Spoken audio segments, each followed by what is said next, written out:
So here's the deal. I just crashed my drone.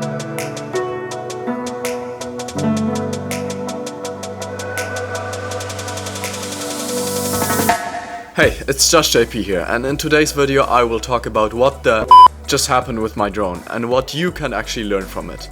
It is always hard as a filmmaker to see your toys die. I have still flashbacks from it. A few months ago I bought myself my first ever drone, the DJI Mavic Air 2. And I actually planned for a few years to get my hands on one of those. Well, I did, and I loved it. But there comes a time in every drone pilot's life where you just take chances that you shouldn't. I just did that, and like Icarus flying too close to the sun, I flew straight into a concrete wall. Okay, let's go step by step through the footage and analyze my mistakes, in order to figure out the 5 crucial mistakes that I did and crash my drone. I mean, it hurts to see the scene over and over again, but let's learn something from it.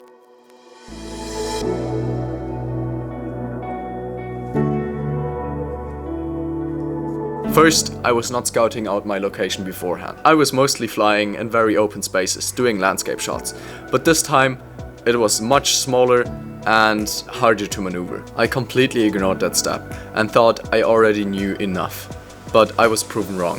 Second one, I wasn't paying attention. I was trying to go very fast and forgot about the surroundings. I was not looking at the controller, but at the drone. Because of that, my sight was different and I went full speed sideways. From where I stood, it looked like the drone would make it, but I was proven wrong. Again. Mistake number 3. Do not put too much trust into technology. I mean, the tech in those drones is just amazing, but do not trust it completely. Just a quick reminder, you are always responsible for the crash, not the drone, so please check where you're able to fly, and check the drone laws in your country. The thing I would always recommend is getting an insurance when you crash your drone. The DJI Care Refresh service is a good and cheap way of getting a new drone after a crash. Luckily, I just crashed into a wall and nothing else happened. Fourth mistake, know your drone. I know this point goes kind of hand in hand with the one before, but I for example forgot that my drone had no side sensors. So it didn't detect the wall that it crashed into, and neither did I. Expect a crash if you go full speed sideways and did not scout out the location or forget crucial things about your drone. Conclusion, inform yourself about your drone, and if you do quick shots, fly in very open spaces and very high up. Before we go over the next mistake, I really quickly want to talk about this channel.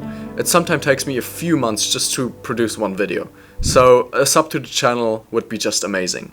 Let's continue with the video.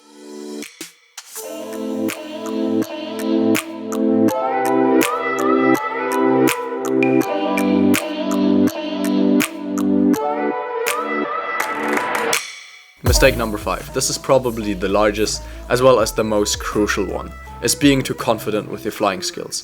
And that's sadly something you realize after crashing your drone. It's like that one scene in Inception. You're confronted by reality. Once I flew my drone in very strong winds and the application warned me.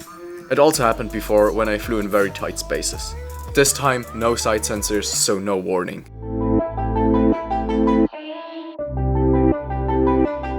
Don't overdo it. I mean, sometimes it is worth it to risk it for the biscuit, but don't let your self-confidence lead you in doing something stupid. In the end, I had a lot of luck with the crash, because I mainly hit the left back side. That means the most important parts, the camera and the gimbal, are still alive and not broken. Hopefully you learned something from this video, and if you are a beginner or even a pro, don't do those 5 crucial mistakes. Thank you very much for watching, and if you enjoyed this video, please let me know. And fly safe, see you next time.